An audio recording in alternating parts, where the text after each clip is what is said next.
do you need? You're talking about a very powerful concept that I think might be confusing because we tend to use one word, PMO, right? And what you're alluding to is the fact, well, what kind of who's the client, right? Is it in a factory that has 15 ongoing projects? You have a PMO that basically helps coordinate resources, provide training, coach. And it's okay. Maybe some scrum masters if that's what they're doing. Then you might have a regional one that's responsible for multiple factories, for a business unit. You might have a business unit PMO. I'm not saying that this is the recipe, but I'm talking about context. And then I think a lot of us are in love with the concept. Yeah, but what does a PMO do for the board?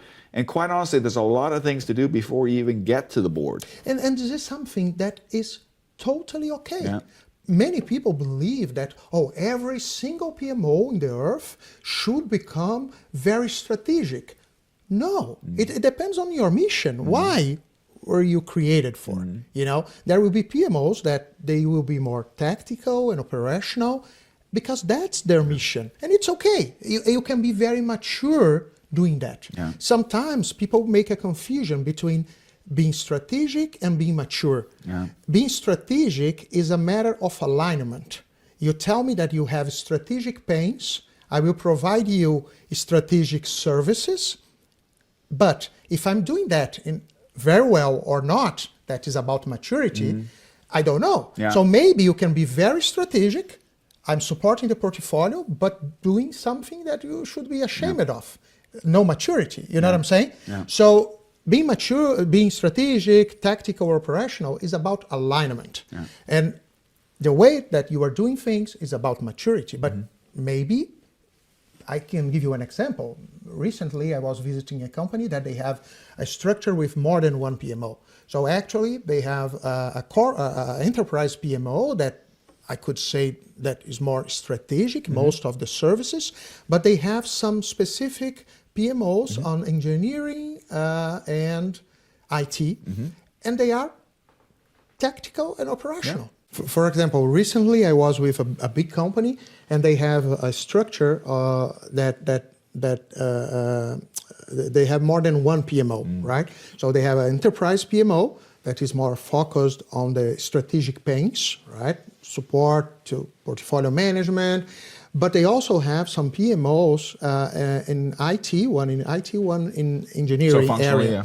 And they are tactical and operational. Yeah. And it's okay. And they are doing a great job, right? So don't feel bad because, I will never be strategic with the board.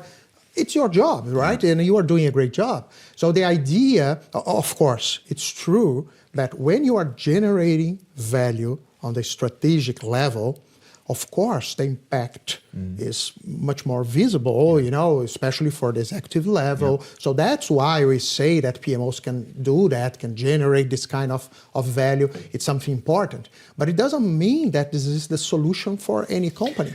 Yeah, I think what helps one conceptually to understand the different flavors of PMOs, if you're talking about ice cream, for example, is if you look at the pyramid and the different, vertical roles and functions of an organization, PMOs can be of help on many of these different levels. Absolutely. If it's on an executive level, if it's on a business unit level, if it's on a unit level, if it's so operationally or strategic or tactical, I think that's important. But I think you talked about this yesterday in your presentation a little bit. I guess one danger, and this goes back to the perception of value, is in a time when people are a little bit uncomfortable about the economy and stuff like that, there's a temptation to say, okay, what am I going to cut away, right? And I think the example usually, nobody's going to cut away the accounting department because you need them, right? But with things like project management or PMOs, what we do is still a mystery to a lot of people. Everybody uses the word inflationary project. Some people use the word project manager, but if you ask them any kind of details, you quickly reach a point where they're like, I don't know, which is okay. I'm not judging.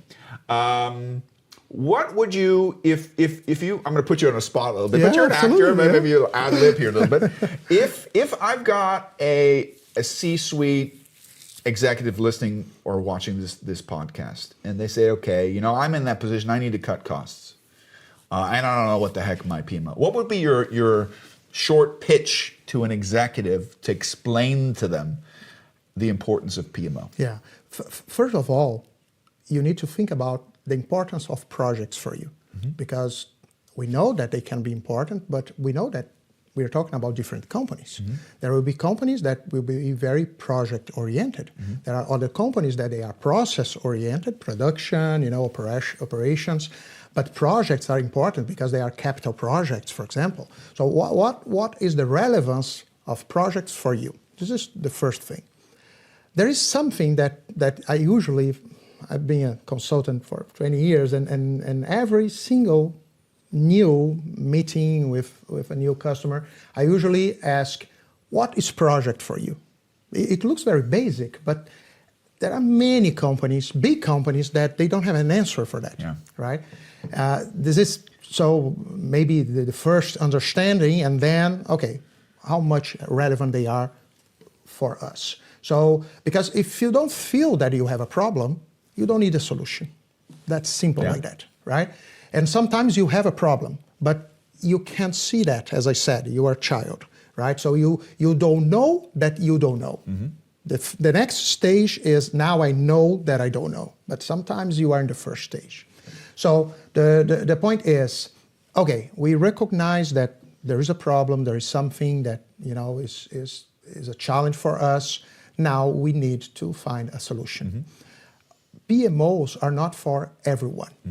It means that if there is no relevance in terms of projects, if you are too small in terms of company, there will be probably... If your projects are repetitive and almost close to the line... Yeah, in a certain way, depending on the relevance. Exactly. There will be always projects, but that idea that everything is a project, I don't know, in my opinion, is too much. And for like small companies, even medium-sized companies, you have to think about the impact of the failure of your projects in your business, and if it makes sense or not. Because sometimes, okay, the PMO will save some money, but what you will spend with the PMO, even one person annually, it's more than what you can save, you know what I'm saying? So it doesn't make sense. So you need to understand this, if it's something really relevant for you.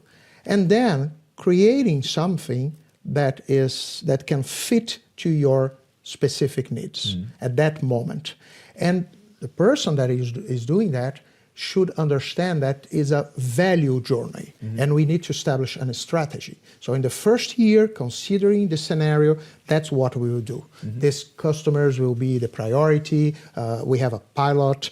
We will try to bring those people that are in the beginning of our adoption curve, because they will give us support for the next cycle. In the second year, that's what we'll do, the third year, because it's a perennial PMO, right?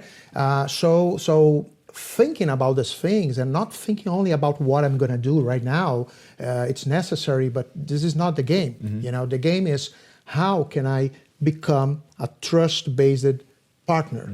This is the point. And it requests planning.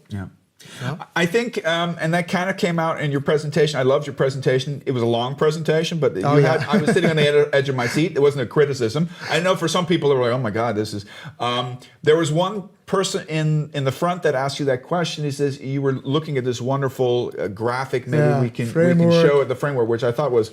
I was like, wow. But once I started looking at it, I could definitely... I was on board.